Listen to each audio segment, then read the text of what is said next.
नमस्कार बच्चों, वैदिक हिंदी चैनल में आपका स्वागत है। आइए आज जयशंकर प्रसाद का हम क्वेश्चन आंसर करवाते हैं। तो सबसे पहला क्वेश्चन आप देखेंगे कि कवि आत्मकथा लिखने से क्यों बचना चाहता है। तो उत्तर है, कवि आत्मकथा लिखने से इसलिए बचना चाहता है क्योंकि आत्मकथा लिखने के लिए अपने मन की दुर्बलताओं, कमियों अर्थात जीवन में जो भी सुख दुख हो सबका उल्लेख करना पड़ता है। कवि के जीवन में सुखों का अभाव है, यहाँ सुखों का अभाव है। वह अपने आप को सामान्य समझते हैं, कोई विशिष्ट व्यक्ति नहीं समझते हैं। उनका जीवन केवल कष्टों से भरा हुआ है, अतः वे अपने कष्टों को अपने लोगों में बांटना नहीं चाहते हैं तथा उन्हें अपने तक सीमित रखना चाहते हैं।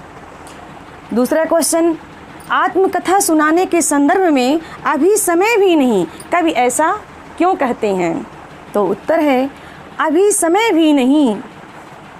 कवि ने ऐसा इसलिए कहा है क्योंकि कवि को लगता है कि उसने जीवन में अब तक कोई भी ऐसी उपलब्धि हासिल नहीं की जो दूसरों को बताने योग्य हो तथा उसके जीवन में उसे सुख की प्राप्ति नहीं हुई है। कवि इस समय अपने दुख और पीड़ा को कुछ समय तक भूल गया है और उसे याद करके वह दुखी नहीं होना चाहता है। अगला क्वेश्चन है 3, स्मृति को पाथेय बनाने से कवि का क्या आशय है। तो उत्तर है, स्मृति को पाथेय बनाने से कवि का आशय है कि पाथेय अर्थात रास्ते का भोजन या सहारा। तो यहाँ पर सहारा से कवि ने लिया है। स्मृति को पाथेय बनाने से कवि का आशय है अपनी प्रिया की स्मृति के सहारे जीवन जीने से है। कवि की प्रेमिका उससे दूर है, कवि के पास केवल उसकी यादें हैं। इन्हीं यादों को कवि अपने जीवन का एकमात्र सहारा बनाना चाहता है। अगला क्वेश्चन देखते हैं।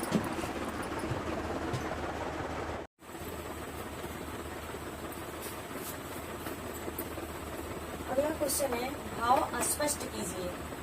मिला कहाँ वह सुख जिसका मैं स्वप्न देख कर जाग गया, आलिंगन में आते आते मुस्कुरा कर जो भाग गया। उत्तर है, उक्त पंक्तियों का भाव यह है कि कवि भी दूसरे लोगों के जैसा सुखमय तथा आनंद पूर्वक जीवन, आनंदमय जीवन व्यतीत करना चाहता था, पर उसकी सुखमय जीवन की यह अभिलाषा उसकी मात्र एक अपूर्ण इच्छा बनकर रह गई। उसे सुख पाने का अवसर भी मिला पर वह हाथ आते आते चला गया, अर्थात उसकी पत्नी की मृत्यु हो जाने से वह सुखद जीवन अत्यधिक समय तक व्यतीत न कर सका। अगला क्वेश्चन है, जिसके अरुण कपोलों की मतवाली सुंदर छाया में अनुरागिनी उषा लेती थी निज सुहाग मधुमाया में। इसका भाव है, कभी प्रिया अत्यंत सुंदर थी, उसके कपोल अर्थात लाल गाल इतने सुंदर और मनोहर थे कि प्रातःकालीन उषा भी अपना सौंदर्य बढ़ाने के लिए लालिमा इन्हीं कपोलों से लिया करती, अर्थात उसकी पत्नी के लाल लाल गाल। नेक्स्ट क्वेश्चन देखेंगे, उज्ज्वल गाथा कैसे गाऊं मधुर चांदनी रातों की, कथन के माध्यम से कवि क्या कहना चाहता है। चांदनी कह रहे हैं, इस पंक्ति के माध्यम से कवि यह कहना चाहता है कि उसने जो अपनी प्रेमिका के साथ, जो अपनी पत्नी के साथ सुखद पल, अनोखे पल, अद्वितीय पल बिताए थे, व्यतीत किए, वह उज्जवल गाथा की तरह ही पवित्र है। कह रहे हैं, जो उसके लिए अब अपने अकेलेपन के जीवन का एकमात्र सहारा बनकर रह गया। अरे ऐसे स्मृतियों को वह सबके सामने व्यक्त कर अपने आप को शर्मिंदा करना नहीं चाहते हैं, इसलिए वह स्वयं के जीवन स्मृतियों को किसी से बांटना नहीं चाहता, बल्कि अपने तक ही सीमित रखना चाहता है। वीडियो को अंत तक देखें और चैनल को लाइक सब्सक्राइब जरूर करें। अगला क्वेश्चन है, आत्मकथ्य कविता की काव्य भाषा की विशेषताएं उदाहरण सहित लिखिए। तो सबसे पहले आप देखेंगे, आत्मकथ्य कविता छायावादी कविता है जिसका सजीव चित्रण मिलता है। आप यहाँ पर देखेंगे जयशंकर प्रसाद द्वारा रचित आत्मकथ्य की निम्नलिखित विशेषताएं हैं। कविता में खड़ी बोली हिंदी भाषा का प्रयोग हुआ है, भाषा सहज स्वाभाविक है, संस्कृत निष्ठ है। अपने मनोभावों को व्यक्त कर उसमें सजीवता लाने के लिए कवि ने ललित सुंदर एवं नवीन बिंबों का प्रयोग किया है, जैसे जिसकी अरुण कपोलो। आपने कविता सुना, उसको उस पंक्ति को पूरा लिख लीजिएगा। अनुरागिनी उषा लेती है। अगला है मानवीकरण शैली का प्रयोग किया गया है, मानवीकरण अलंकार भी है। आगे अलंकारों के प्रयोग से काव्य की सौंदर्य बढ़ गया है, जैसे खिलखिला कर हंसते।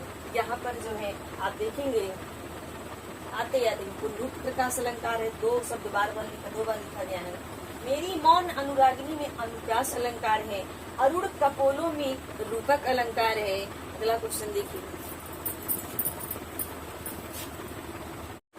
अगला क्वेश्चन देखते हैं, कवि ने जो सुख का स्वप्न देखा था उसे कविता में किस रूप में अभिव्यक्त किया है? कवि ने जो सुख का स्वप्न देखा था उसे वे अपनी प्रेयसी नायिका के रूप में अभिव्यक्त किए हैं। तब कहते हैं कि नायिका स्वप्न में उसके पास आते आते मुस्कुरा कर चली गई।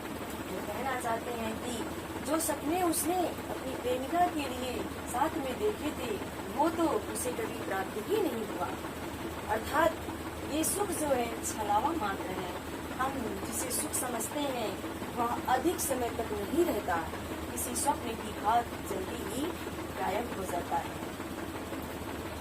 इसी के साथ मिलते हैं नेक्स्ट वीडियो में। तब तक के लिए आप खुश रहिए, मस्त रहिए, सावधान रहिए।